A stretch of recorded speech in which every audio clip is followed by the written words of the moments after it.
Psalms, the 10th division of Psalms.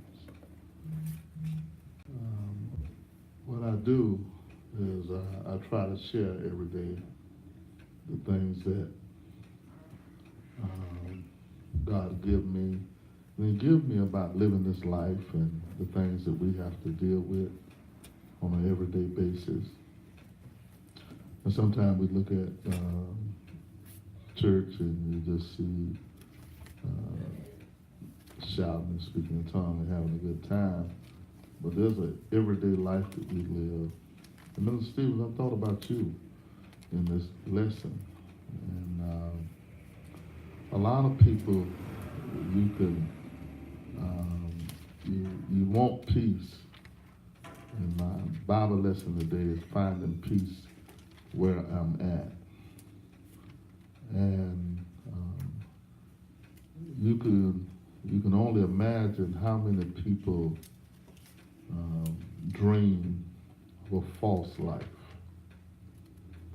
and how they take the life that God given them and they do everything they can to hide their dislike for this life.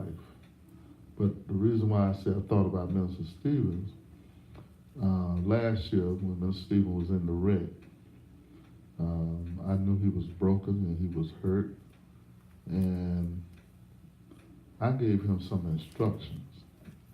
I told him what was the problem, and I told him what to do, and he started coming here to prayer every day. He didn't just sit in his situation. He didn't just stay. And everybody didn't agree with me on the instructions I gave him. It was up to him to do it or not. And instead of just sitting there moping in his misery, he followed the instructions that the pastor gave him. And he started being here. Now he have to drive our tourists to Lakeland. Every day he have to come here. And he be here at this church. What time you come in the morning? I wake up early, but I got to wait sometimes, usually early, sometimes. Yeah, he come in the morning time and he leave in the evening time. Because I gave him instructions. He was hurting. The enemy was fighting him in his thoughts and his heart. And instead of sitting there and trying to find fault or sitting there and moping in your misery, he just listened to the instructions that I gave him. I said, you need to be down in that church doing something. You need to be down there. Deacon Robert and them had just finished the building, doing a lot of the work, most of the work to the building. Deacon Robert and Quez did most of the work. So he came down here, most of the work was done. But instead of him just sitting around saying, well, ain't no work here, he went in prayer. He started praying. He started praying, and I can look at him and tell how different from that day when we was at the General Assembly, when you had the wreck, and to now. And when I was putting this lesson together, the Lord said, look at his life. So look where he was at, and look how you gave him instructions that everybody didn't agree with, but he just obeyed his pastor. And it came down him, and he ain't in that same. Matter of fact, you're in a better place. You're in a better place before the wreck. It's something about coming here. It's something when you can mess up everything that God gives you. Because it's something special about coming to him praying. There's something special about it. It's something, now God gonna judge the people when all of these resources are here. All of these resources are here, the teaching. I realize everybody can't be here all the time, but when you can, you should be here. Whatever because I look at the sacrifice he did. I know it's costing money for gas, time, and everything. from the result of it, I see his kids be down here sometime. You know, his wife be down here sometime. They was down there fixing that carpet at one time. But you have to find peace wherever you at. You can't be a person that's sitting there like a young kid growing up and saying, I'm gonna be a doctor, I'm gonna be a lawyer, I'm gonna be a pro ball player, I'm gonna be the sim. And then when you get older, you see that reality ain't real, and what you do just go to pieces. The reality, you gotta find peace wherever you at. And what I gotta find peace when stuff dealing with my mind, my body, my money, my home, my church, my job, my family. I don't sit there and let the circumstances control my peace. Some people have given their peace. That your husband ain't nothing but the head of the house. He ain't over your soul. That's all he is, the head of your house. That's it. You don't go to hell with nobody.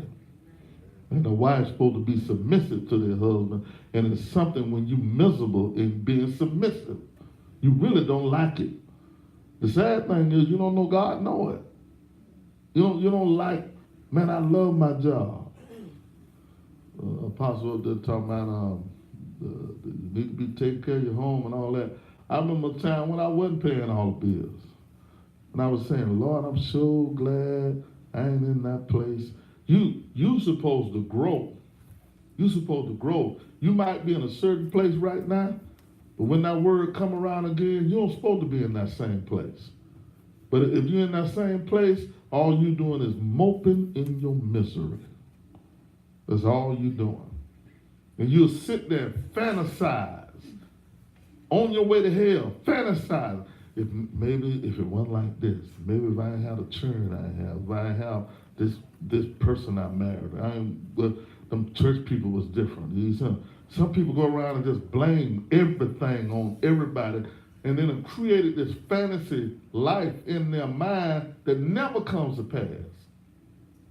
Do you know how many years I had to wait from the day that I saw the churches till we actually touching and feeling and driving to them places? Almost over 20 years. I saw the brick in Mississippi churches. I saw the brick on the wall. I saw the house. I saw all of these things 20 years before time. And I used to say, Lord, how long is this stuff just going to be in me? It ain't going to come out of me. You got to make sure that what you fantasizing in your mind came from God and not from your vain imagination. If my home wasn't like the same, if my marriage wasn't like the same, if my money wasn't like the same, if my church wasn't like the same, if my job wasn't like the same, if my family wasn't like the same, if people didn't treat me this way, if this didn't happen, that didn't happen. Everybody came with something happened to them. Some people just continue to live there. And that's why the Lord had me to look at Minister Steve. He changed his whole lifestyle to come to a secret place. Psalms 10th chapter. You got to fight the thoughts that's not of God. In the 11th verse, he has said in his heart, God hath forgotten, and he hides his face. He will never see it. These are the thoughts, the negative thoughts that people have when they're in the middle of a decision-making time in your life. I'm either sit here and stay miserable, or I'm finna do something about this. I'm gonna sit here and just complain, or I'm finna turn around and do something about my situation. Because there's a lot of folks that just sitting there complaining. If it wasn't like this now, if it wasn't like this, if this didn't happen, if that didn't happen, you just need to shut up. Because life, the way life has been dealt to you, that's what you got to adjust to. You say, well, God, where you at? You forgotten about me? He answered everybody's prayer. Look like everybody in the church getting blessed, but me. All them things be coming. Don't nobody else understand what I'm going through. Tell somebody you don't understand what I'm going through. But God do. That's who we got. If I can't find nobody in this church to understand what I'm going through, God know what I'm going through. And we have access to him. Psalms 13:1. To the chief musician, the Psalms of David. How long will thou forget me, O Lord? Forever? How long will thou hide thy face from me? How long shall I take counsel in my soul, having sorrow in my heart daily? How long shall my enemy be exalted over me? These are the thoughts you have to fight on the inside. It says, how long shall I take counsel in my soul? That's your spirit talking to you. Or the devil. How long are you going to listen to this counsel? How long you gonna listen to these spirits that's talking? Have you forgotten about me, Lord? You done left me in this situation? I don't care how long it's been going on. God still got the power. Maybe you the reason why you stuck. You the reason he'll tell you to pray. He'll tell you to read his word. He'll tell you to get away from certain people. Maybe you the reason you holding on to this and you know you can't really have this and be with God. You can't really be around them and go up another level. I seen Minister Stephen leave his whole family, come down here and lay on this floor and talk to God. When I was putting this lesson together, he said, look at it, look at what, remember the day he came to you crying at the church. And look where he at now. And all he did was follow the instructions. Follow the instructions that everybody probably ain't going to agree with, but I'm just finna obey God and my pastor. God can take you to a place in him where you don't worry about what people say or think about you. You got to connect with what he thinks of you. And he said, well, what I think of you, let's go to, I think it's Jeremiah. I should have put this in the lesson.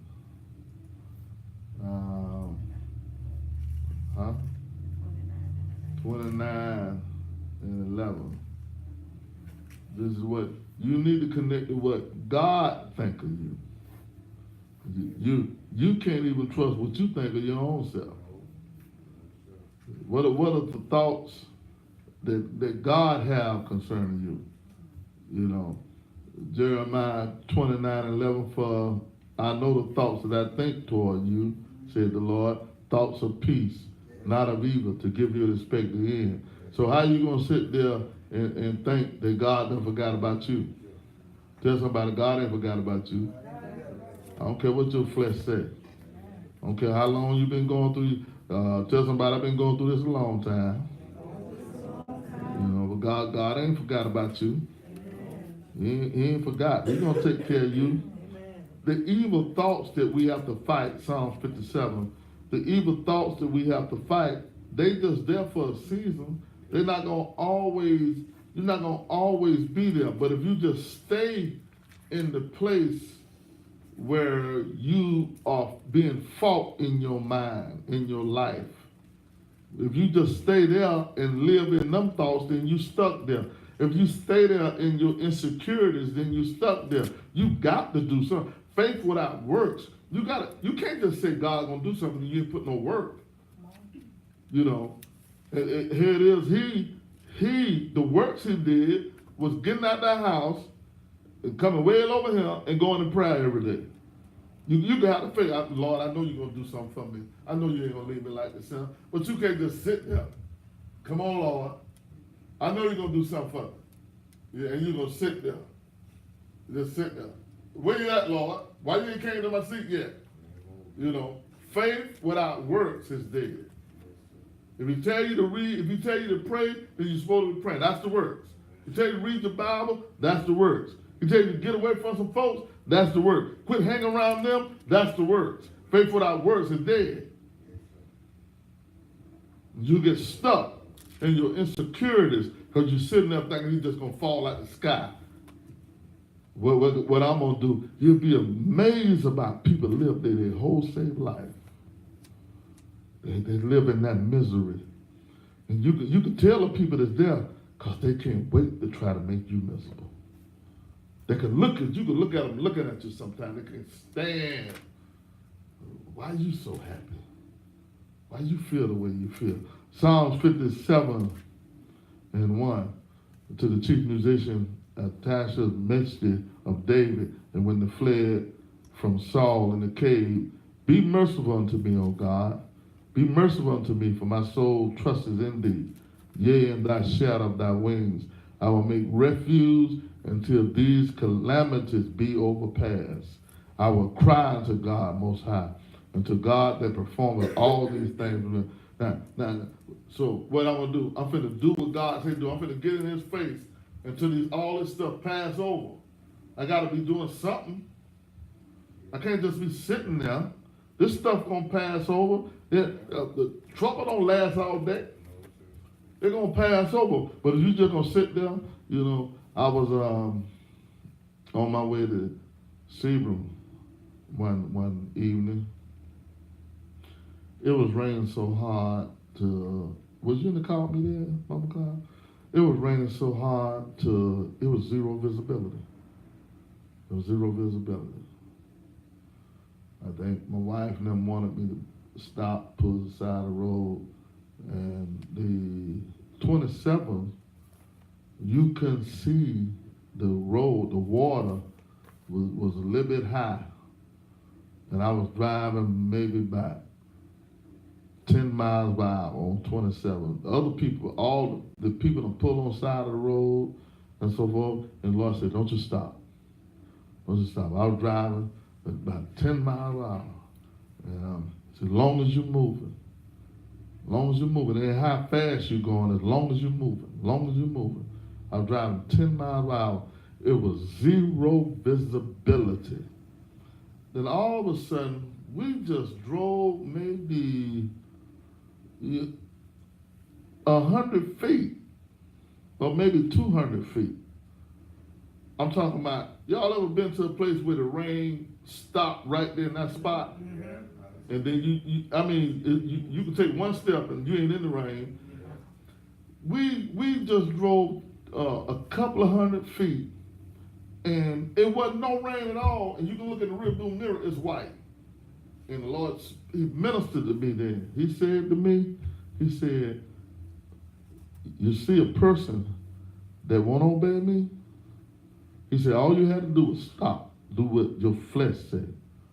All you had to do was do what everybody else doing. I looked back there, it was still raining hard. He said, all the people stopped right there, they're still in the storm. He said, all I told you to do was just keep going. Just keep going. I was going slow. Tell somebody I might not be moving fast as you. I might be the turtle. You the rabbit. I'm the turtle. I was going about 10 miles per hour. And I didn't have a clue, but he was teaching me something. He was teaching me. And I looked back and I said, man, you can't see nothing. It's white. The rain was still falling hard. And some of them people parked 100 feet from the stop of the storm. They just pulled on the side of the road. I don't know how long it stayed there, but I just kept, I went on here, I broke the law. I started going about 80, I got on down the road trying to make up for time. But I think about the people stuck back there. I don't know how long it stayed pouring down like that, but they were stuck there until it stopped. Some people live this life and they be stuck. They won't do nothing to try to make it better. They'll sit there and just start complaining. And then you got to find peace where you at. You got to find peace. That God ain't finna change your house. God ain't finna change your job. God ain't finna change your family. He finna change all of this stuff. But he can change you. You have to change who you hang around. Psalm 64:2. Hide me from the secret counsel of the wicked and from the insurrection of the workers of iniquity. Be careful who, man, you ought to know where you're at. Some people feel like they can come and say anything to you. You got to live a life where people feel like they can't say anything to you. If they want to talk dirty, they know they know who to come to. They want to talk about other saints, they know who to come to. They want to just talk negative and want somebody to agree with them, they know who to go to. You the one who's going to have to say, I want all of y'all out my face. Now, you ain't going to verbally say that now. You ain't finna verbally go in people's face and say, hey, get out my face. Then you're going to have more trouble. You just lived the life. Well, that's why you're in trouble. That's why you used to get beat up every week. You know. And what you got to do, you're going to have to humble yourself. You got to use wisdom. And then when somebody corner you, and they come, they say, well, who you think you are? Well, it's not you, it's me. God dealing with me. He's dealing with me about getting closer to him. You ain't did nothing to me. Matter of fact, it's God the one who bothers with me. I got to do what God says. And so if you don't see me around like you used to, if you don't see me in fellowship with you like I used to, it's because I got to get more in fellowship with God. And that's what you see me doing. A lot of times he be talking to me when I be alone. A lot of times he be talking to me when I'm silent, where everybody else talking and they chattering and going on. Ain't got nothing to do with you. Ain't got nothing to do with you that I don't sit and talk with you all the time. Ain't got nothing to do with you that I don't want you to come around me gossiping all the time. It's me and God. It's me. I can't blame you for what God doing to me. He's doing this to me. And in order for me to hear him, I found out there's certain things I can't be listening to. There's certain things I can't be in fellowship with. I can't sit there and let you feel like you can come to talk to me about somebody else. Come and talk to me about what's going on in your home. I don't want to hear about what's going on in your home. If we ain't talking about victory, talking about, okay, yeah, this is what's going on. We need pray with me. If you ain't talking about praying with me, do you understand? Yeah, child, I understand. You know, I know these saints. You know what they do? They find people that say, well, they don't understand what I'm going through. That's a lie. That's a lie. That's a knotted head lie. That's why you put a perm in your hair. You know, we're trying to straighten them knots out. You know, you ain't the only one. Sit there and let your flesh and the enemy tell you you're the only one going through this sin. You just disobedient. God did talk to you. You just made a decision that you're finna hang with who you wanna. You're gonna be around who you wanna. You're gonna do what you wanna. And you can look at people sometimes, just see them. I just look at them and say, no, Spirit's talking to them right now. They talk to them right now. I don't say nothing. You gotta get used to living in a hostile environment without getting mad. When I gave you instructions yesterday, you know, about I said, love them anyway, and so forth, and then everything turned out, then you'd be so happy. You said, man, I'm so glad I didn't do what I felt like doing. I'd be so glad the pastor being gave you instructions. Man, I don't care if they walk all over me. I was thinking about something. People got a right not to like me. You know, I was thinking about that. I don't look like I fit in nowhere. You know, if you want to be sophisticated, I don't know how to do that. Amen. You want to be arrogant, he took that out of me. And if you want to be low down dirty, I ain't there neither. Amen. So who am I attracted to? God. Amen. I understand when you look at me and you don't care for me too much. He's making me like him. Yes. So when the enemy go to talk about how the people are favoring other people and they ain't paying you no attention, you got to fight all of these thoughts. Psalms 83:3, they have taken crafty counsel against thy people and consulted against the hidden one. Even when you get in that secret place, you ain't going there. And what Psalm 91, he that dwelleth in the secret place of the Most High, he shall hide you under the shadow of the Almighty. Even when you get in that secret place, you ain't going there, you ain't going to have no fight no more. You got to fight there too. It's just, that's the place that you run. Tell somebody, that's the place I run. That ain't the place I live. I live around y'all. This is where I live. But the hidden ones, the ones what? That's why I keep running. I'm talking about running in the spirit to him. I ain't sitting here saying, I wish I had a different family. I wish I had a different wife. I don't live like that. I'm saying, Lord, bless me to be happy with what I got. Somebody say it right now. Lord, bless me to be happy with what I got. I thought about last night when I was looking at something, and then I thought about when we got the kids, you know. Amy, what, you 19 now? You know, so it's been 16 years. She was 3 years old when we got her. It's been 16 years, you know. And so it's on Facebook. I put it on. I looked up the Lakeland Legend. They still got it on now, the pictures and everything. And so I put it on my page last night. I said, now, what you say? How many are married? 3 are married. You know, 3 of them in the house. 2 in college. 2 in college. They all grown now.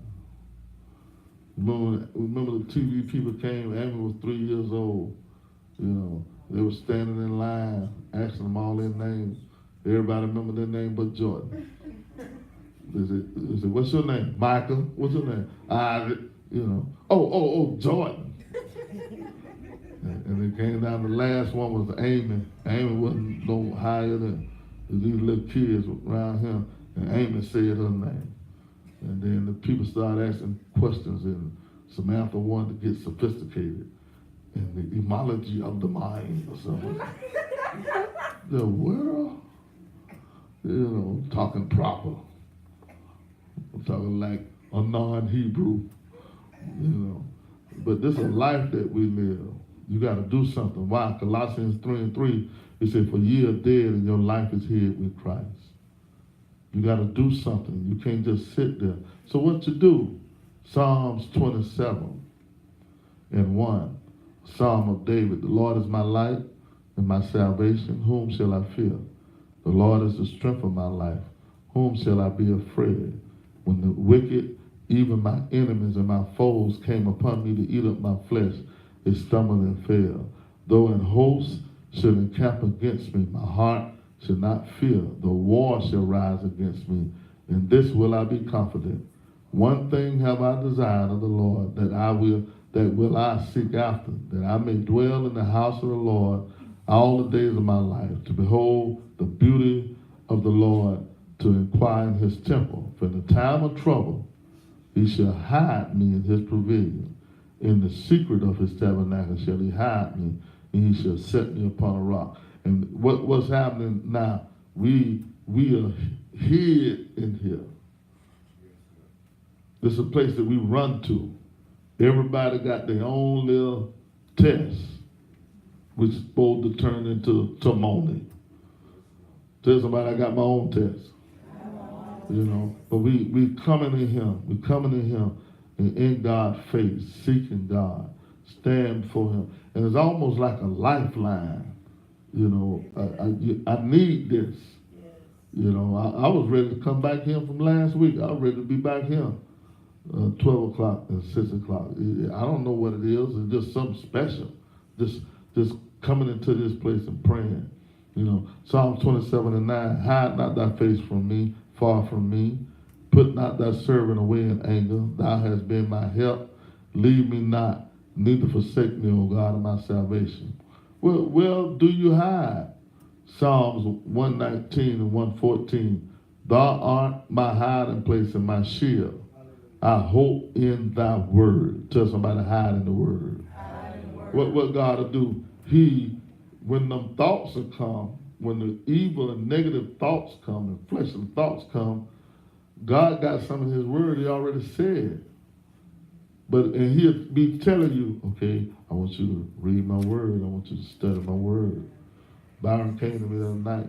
I was up there up front, and he came out the room and said, I can't sleep. Because he knew he had to go to work. I said, go in there, read your Bible. You know, he said, read my Bible. He said, put the audio on. I said, no, go in there and read your Bible. Watch and see you go to sleep. He went in there and read that Bible. I ain't heard no more from him. I ain't heard nothing from him. I ain't heard a sound. You know, he was gone. You know, all you got to do, and what God be doing, all he's trying to do is show you, I've given you things. And I be trying to tell you to go there. You just don't want to use it. The Lord will fight for you. Deuteronomy 33 and 27. The eternal God is thy refuge. And underneath are the everlasting arms. He shall thrust out the enemy before thee and shall say, destroy them. God will fight your enemies. And then the most important is a hiding place in his name. Acts 4 and 12 says, neither is there salvation in any other. There's none other name given under heaven, given among men, whereby we must be saved. Proverbs 18 and 10.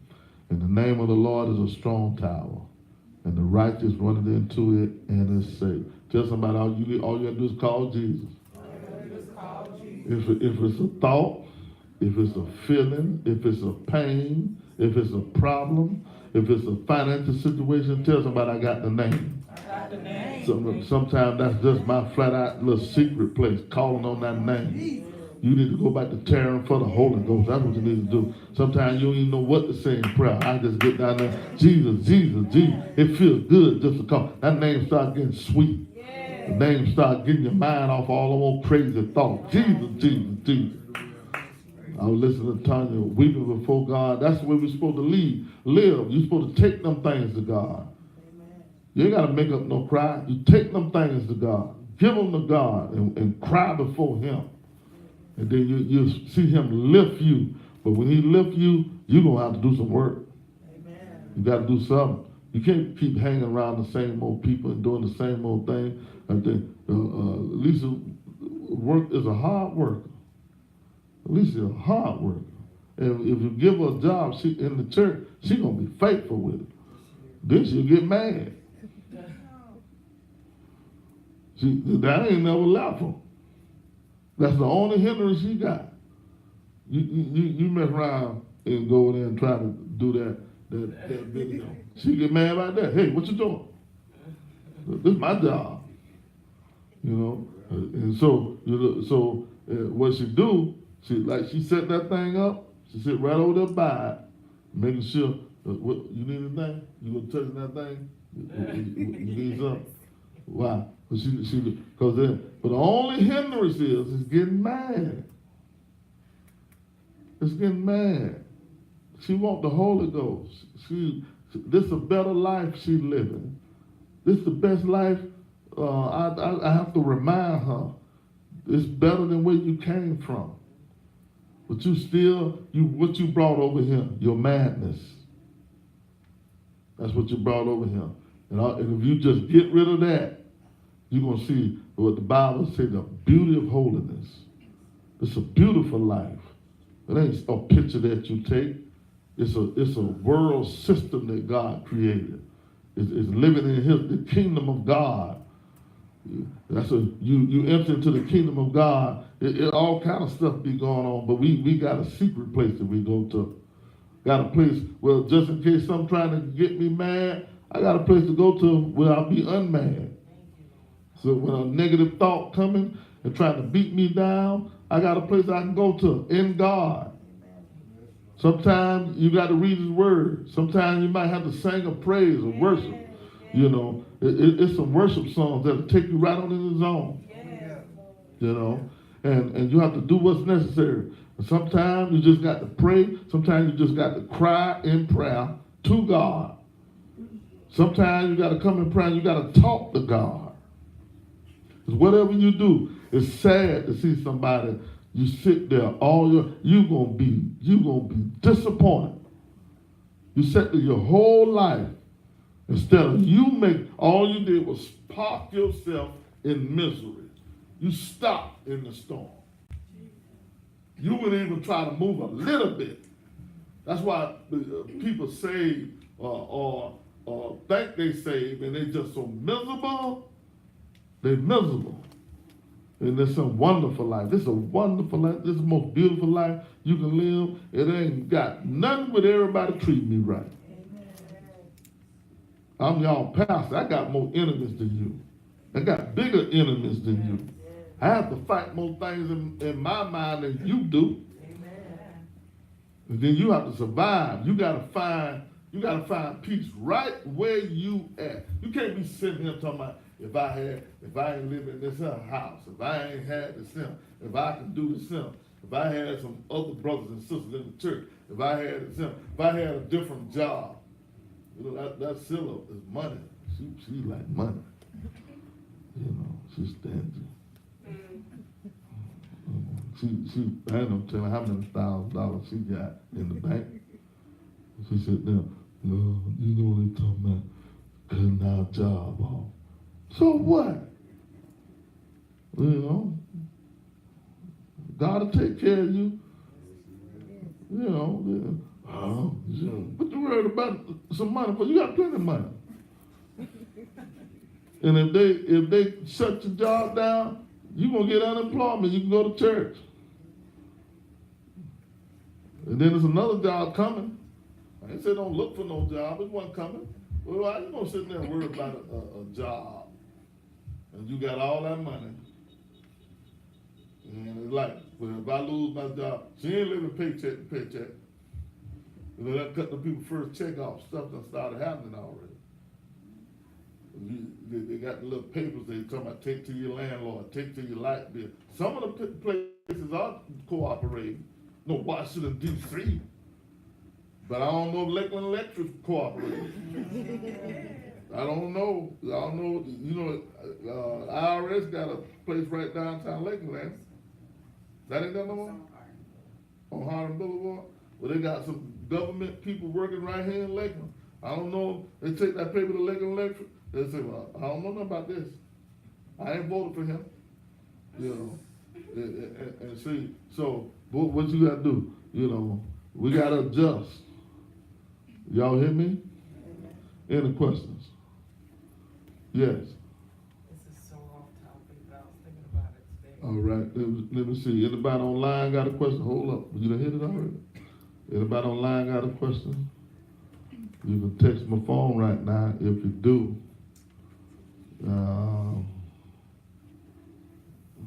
I got about 30 more seconds.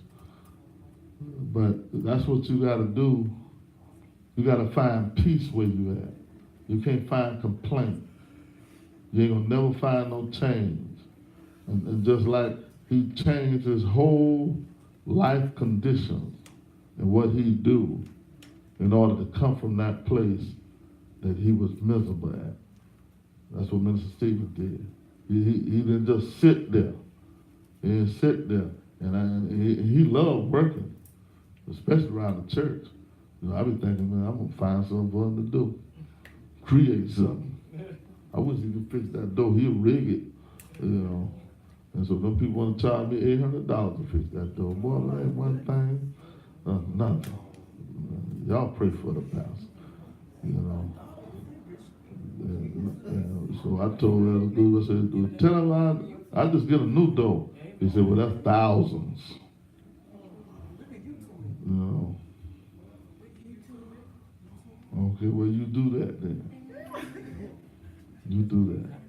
All right, I ain't got no questions. May God bless you. May heaven smile.